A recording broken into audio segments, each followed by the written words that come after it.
أعوذ بالله من الشيطان الرجيم بسم الله الرحمن الرحيم اللهم صل على سيدنا محمد صلي mbokk Alxayb TV ñu ngi leen di ziyaara bu baax di leen baalu xaq te di leen baal tey ñaan yàlla buru bool ñu baal sàmm ñu bopp mu aar ñu bopp mu suñu seytaan ak ndog-ndog di ñaan yàlla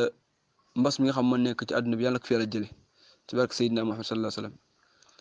sallam jullit yàlla itam yàlla na yàlla boole ñu doon benn incha allah xam naa dañuy ñëwaat suñu émission deuxième numéro bi ci waxtaanu baay ak doom muy njëriñ émission njëriñ kese la